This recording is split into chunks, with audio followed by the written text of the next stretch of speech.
Did you know that Prince Harry was crushing on Meghan Markle for 2 years before they were eventually introduced, or that Markle once told the creator of Suits that she was refusing to take part in any gratuitous scenes when she got fed up with her character being written in 2 scenes wearing nothing but a towel? Advertisement. Continue reading below. Channel 4's When Harry Met Meghan, a royal romance, details all this and more. The documentary, out on Saturday in the UK at 9 p.m. London time, is an illuminating and positive portrait of Meghan Markle, not just as an ambitious actress but as an active humanitarian who applies her feminism to her everyday work. Here's 10 things we learned about Markle and her relationship with Prince Harry. 1. Prince Harry has basically ended up with his celebrity crush. Getty USA Network. Just when you thought their relationship couldn't possibly sound even more like a real life, Prince Harry reportedly had a crush on Meghan Markle for 2 years before they met. According to royal commentator Katie Nicholl, Harry had told friends that Markle was his ideal woman after becoming a huge fan of her hit series Suits, and falling for her formidable character Rachel Zane. Advertisement. Continue reading below. He had a crush on Rachel Zane 2 years before he met Meghan, and the reason I know is because I was having drinks with one of his friends, Nicholl says. Harry's friend told me she'd been on a night out with Prince Harry. He was single at the time, so she said, "Harry, who's your ideal girl?" And he said, "Meghan Markle from Suits." 2. And here's a reminder of how Harry met Meghan. Getty. Last summer, Prince Harry asked their mutual friend Marcus Anderson for an introduction when he was in London with Meghan Markle, who happened to be supporting close friend Serena Williams at Wimbledon. As Anderson is a consultant of Soho House, he arranged the meeting at Dean Street, Soho House, with a group of friends, himself included, and the pair apparently hit it off immediately. It's claimed that Markle wasn't swayed by Harry's royal status but was apparently charmed by his cuteness.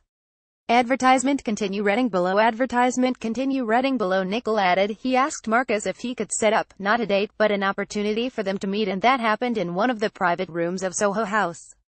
There were about 7 or 8 of them all together, and it was a perfect opportunity for Harry and Meghan to come together in a really informal environment and actually talk. She was funny, feisty, confident, and she wasn't swayed or knocked by the fact that he was Prince Harry. She thought he was terribly cute. And shortly after, the pair began their secret, long-distance relationship. 3.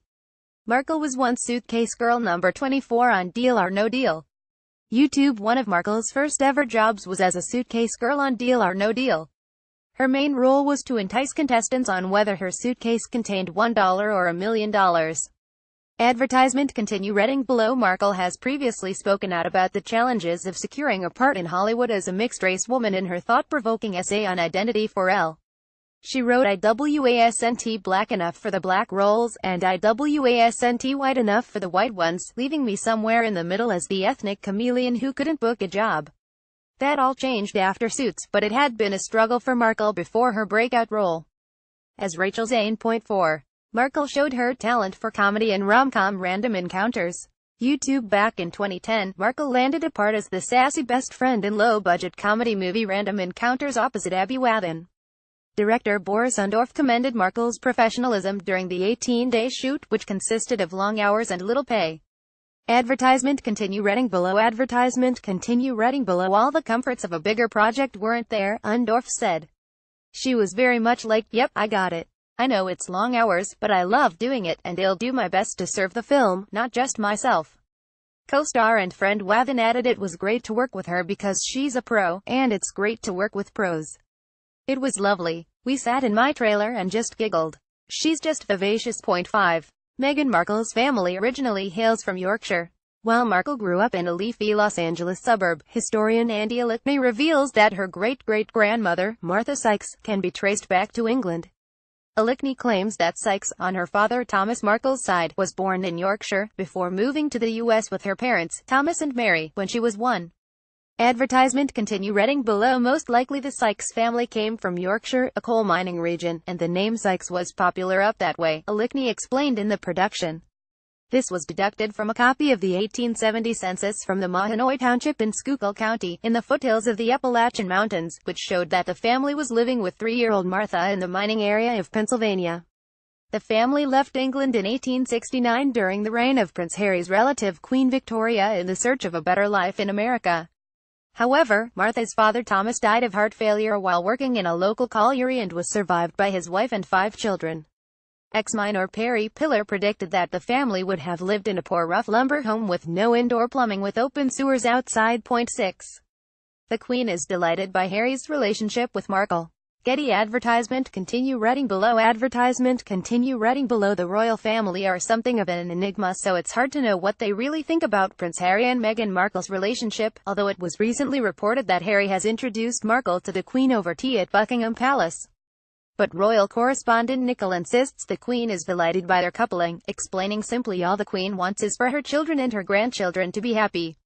If Prince Harry is happy with Meghan, there is really no concerns on the Queen's side. 7. Markle is a humanitarian at heart. American journalist and TV writer Mark Bernardin confirms Markle is more than your average actress, and understands the world has bigger needs. She took the unusual step in shadowing a UN intern when she was made UN Women's Advocate for Political Participation and Leadership, admitting she wanted to fully immerse herself in the role and get a wider understanding of it. Advertisement. Continue reading below. Markle is also an ambassador for Canada's World Vision Clean Water campaign, has traveled to Rwanda as part of her campaigning. And of course she gave a stirring speech about feminism before the UN Secretary-General Ban Ki-moon in 2015. She has this genuine passion to help other people. She really is a humanitarian at heart. That's what she wants to do, royal correspondent Nicole said. 8. Markle called the Suits creator to tell him she was done doing gratuitous scenes.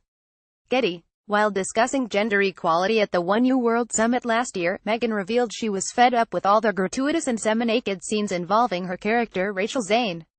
Advertisement. Continue reading below. Advertisement. Continue reading below. So Markle disclosed that she contacted the show's creator to tell him Aaron course she would no longer going to be doing them. This season, every script seemed to begin with Rachel enters the room wearing a towel, and I thought, nope, I'm not doing it anymore, Markle said. I called the creator and said it's just gratuitous, you've already seen it once, so at a certain point you feel empowered enough to just say number 9. She's vocal about Trump and her political views.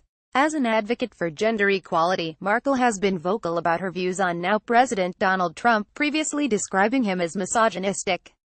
Before he was elected into office, Markle had added, Trump has made it easy to see that you don't want that world he's been painting. Getty advertisement. Continue reading below. This provoked a few royal experts to wonder whether, if Harry and Markle were to marry, what her stance would be if she and Prince Harry had to meet Trump as part of their public duty when he eventually visits the UK. Harry had what looked like a very awkward encounter with Melania Trump at the recent Invictus Games in Toronto. However, as Trump's visit will no longer be a state one, it's unlikely Harry would have any public engagement that would include Trump. 10. Being a divorcee won't be a problem for the royal family. While divorcees haven't gone down well with the Windsors in the past, see the abdication crisis of Edward VIII when he married American divorcee Wallis Simpson. Obviously Prince Charles went on to marry Camilla without any qualms. I don't think the fact that she's a divorcee will stand in her way. Having that experience is no bad thing, Nicole commented. This is a woman of the world, she has the experience. In fact, royal correspondent and author Robert Jobson thinks there's a lot the royal family could learn from Markle if she were to be welcomed into the royal fold. A number of photographers that have dealt with have said they find her charming. Maybe the royal family can learn some lessons from her, he added.